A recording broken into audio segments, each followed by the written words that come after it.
aquí en Clever varias veces sobre las que se llaman zonas de sacrificio, entregando más información respecto a por qué se llaman de esa manera y cómo es que un Estado puede mantener zonas de sacrificio, o mantener, entre comillas, ¿no? Si es ético que un Estado tenga zonas de sacrificio en su territorio. Queremos seguir indagando en esto a propósito de lo que pasó con Quintero y Puchuncaví, pero además con una serie de conflictos medioambientales que están presentes a lo largo de Chile y que de hecho son mencionados todos los años en el informe que hace el Instituto Nacional de Derechos Humanos como puntos conflictivos y que tienen a Chile siempre como uno de los lugares más altos en la escala respecto a conflictos medioambientales o socioambientales, si queremos. Estamos con el abogado experto en temas medioambientales, fue director de Oceana mucho tiempo, hoy día trabaja para National Geographic en áreas marinas protegidas, Alex Muñoz. Alex, ¿cómo estás? Muchas gracias por acompañarnos. Hola, Bea, muchas gracias por la invitación. Primero, tú tienes una larga historia, y yo recuerdo a propósito de la época en que estabas en Oceana, de trabajo con pescadores y con movimientos sociales en el borde justamente de Quintero y Puchuncaví, en esa zona de la costa, en la región de Valparaíso. ¿Cómo miras, a propósito de toda esta historia de lugar conocido, lo que ha pasado en las últimas semanas? Bueno, en primer lugar, yo pondría en duda que esto se trató de una crisis. La verdad es que este es un efecto sintomático de una realidad permanente, no es solamente un exceso o algo que se salió, digamos, de ciertos límites, es más bien una situación permanente que viene hace 50 años y que se ha ido agravando con el tiempo. Acá hay una realidad de abuso de grandes empresas que se han ido instalando en Quintero, Puchuncaví, pero también con la complicidad del Estado. La zona de sacrificio básicamente es contaminación más discriminación. Esto no hubiera ocurrido si no hubiera habido ahí, en la Bahía de Quintero, una población que es más pobre y por lo tanto tiene menos redes políticas, menos medios económicos para defenderse. Esto no pasa en Cachagua, Zapallar u otras comunas que son más pudientes. Está muy cerquita. La realidad ecológica, si tú quieres, es la misma. Los recursos marinos estaban ahí, pero se abusó de estas personas de la Bahía de Quintero porque tenían menos medios para defenderse y así fueron instalando una a una estas industria. Así que, en definitiva, esta zona de sacrificio es una situación de abuso empresarial y también institucional por parte del Estado.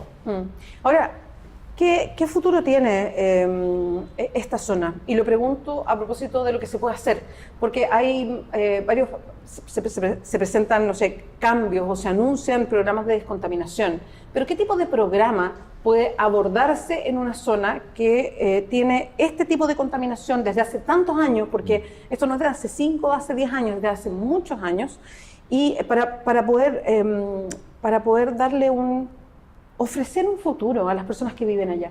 Mira, hay que distinguir lo que son las normas medioambientales de lo que es la voluntad política, porque con voluntad política uno puede transformar este lugar y hacerlo completamente de nuevo. En lo normativo, el plan de descontaminación solamente se preocupa de bajar los niveles de material particulado 2,5 para salir de lo que se llama la zona saturada. Es decir, bajarle un poco ese contaminante que es el que está saturando esta zona. Pero eso no resuelve todos los otros contaminantes que existen en la Bahía de Quintero. Por ejemplo, el dióxido de azufre, hoy, según la norma chilena, que es muy mala, no está en una situación de saturación y por lo tanto no se requiere un plan de descontaminación para eso.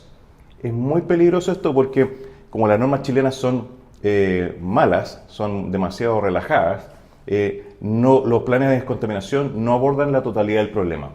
Para mi gusto, acá se requiere una solución política porque no podemos poner una venda en los ojos y desconocer que acá hay una situación dramática donde hay muchas empresas que tienen muchos tipos de contaminantes y eso no se va a resolver solamente de manera jurídica o normativa, sino que se requiere una solución política al más alto nivel, a nivel de presidente de la República, con planes de desinstalación incluso de empresas, que la ley no nos obliga a desinstalarse, pero creo que políticamente, como país, tenemos que optar tenemos que decidir desinstalar esta zona de sacrificio porque es inaceptable que en el siglo XXI tengamos una población, un sector de la población con este nivel de discriminación y de abuso. Sí, y que además se identifiquen de esa manera.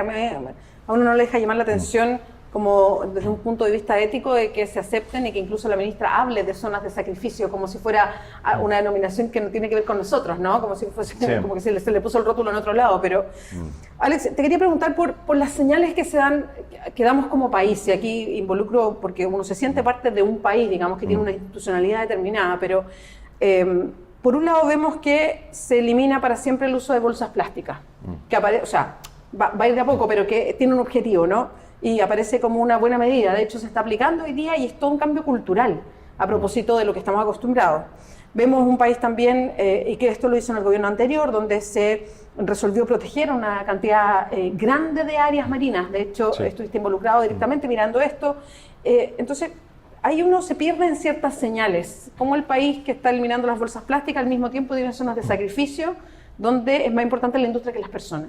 Bueno, porque esto no sigue una lógica unívoca, esto tiene que ver con voluntades políticas. Se puede tener, por ejemplo, una matriz energética sin carbón, hay que decidirlo, pero no es que la ley te vaya a obligar a hacerlo, ¿no? Se requiere un presidente o una presidenta que tenga la voluntad para impulsar un cambio de ese tipo. Para mi gusto, ya debería haber un calendario en Chile para desinstalar todas las plantas termoeléctricas a carbón. En la misma Bahía Quintero hay algunas que tienen 50 años, ya cumplieron lejos su ciclo de vida y por lo tanto hoy esas plantas que son muy sucias y que explican gran parte de la contaminación de esta zona deberían desinstalarse en los próximos 2 años. Ojalá que de aquí al año 2025 Chile no tuviera ninguna planta termoeléctrica de carbón, porque tenemos otra alternativa. Ya no podemos caer en lo que se incurrió hace algunos años en esta campaña del terror, de que si nosotros desinstalábamos cualquier planta energética, Chile iba a estar a oscuras. Esa era la propaganda de Endesa, ¿te acuerdas? Cuando se promovía Hidroaicén. Bueno, no se hizo Hidroaicén y tenemos más energía que nunca.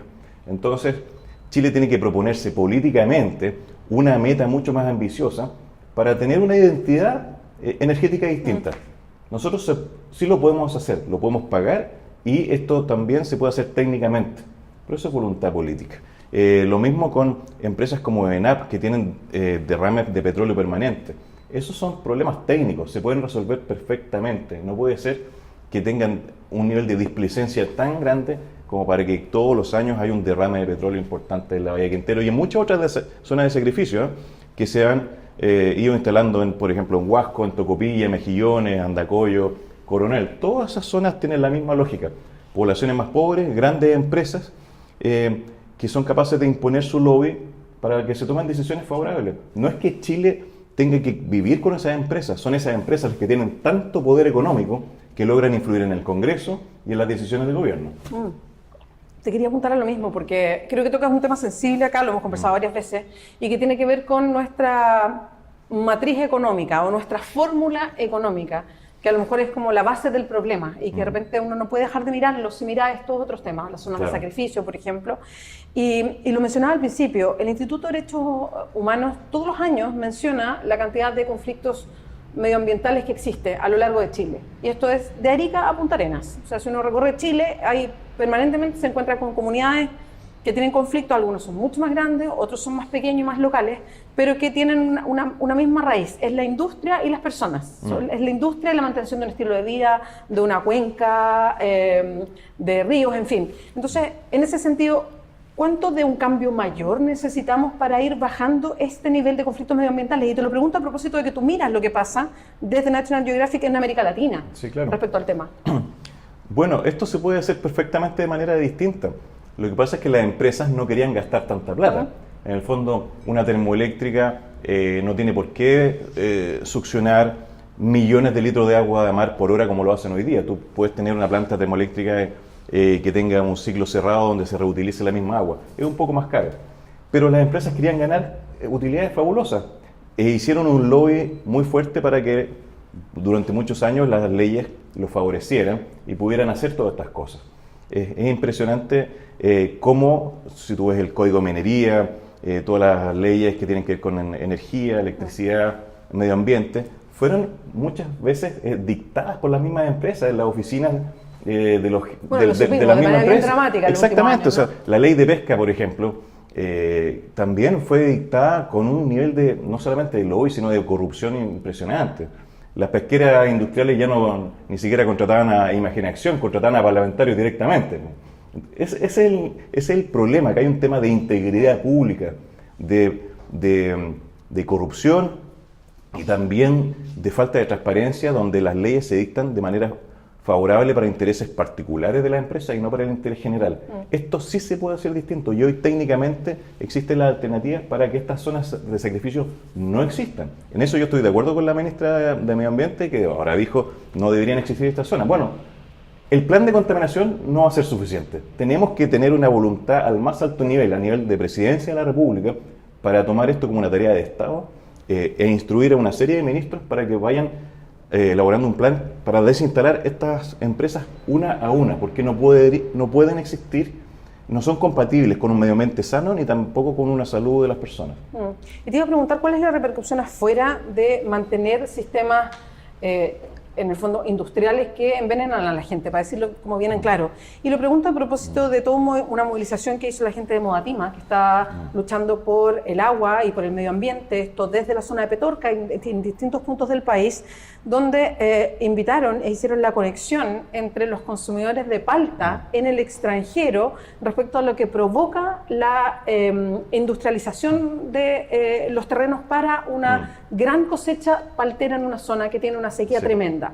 Y el impacto afuera fue muy grande. Es como nosotros estamos disfrutando de una palta que le cuesta agua a gente que vive sin agua, un poco para ponerlo al otro lado. ¿Cuánto de esto va a empezar a pasar en el mundo o que varios países vayan mirando y diciendo, a ver, yo consumo esto o yo le compro a este país o yo soy el destinatario de estas exportaciones, pero yo no quiero que esto signifique la contaminación, la intoxicación, la muerte de personas en Chile, por ejemplo? Bueno, hoy en el mundo no solamente es importante qué produces, sino también cómo lo produces. Y ese castigo a la mala producción, a la producción sucia, ya está ocurriendo. Nosotros hace muchos años dijimos que iban a haber barreras a los productos chilenos como el cobre, por ejemplo, por la huella de carbono que tiene. Ya ocurrió también con los salmones chilenos, que se trató de poner como una especie de producto estrella de Chile en el mundo, cuando el salmón es una especie introducida e invasora, digamos, pero bueno, se vendía como un producto chileno y en Estados Unidos ya casi no compran salmón chileno por el abuso de antibióticos. Sí. Esos castigos de mercado ya están ocurriendo y Chile tiene que ser más inteligente porque esta estrategia de desarrollo basada en el crecimiento sin límite es una estrategia anticuada, es una visión ochentera que ya el mundo no comparte. El mundo está avanzando muchísimo en limpiar el planeta, digamos. Tenemos países que están avanzando mucho en energías renovables. Hay algunos que ya han anunciado que en pocos años más van a tener 100% de su materia energética en base a energías renovables.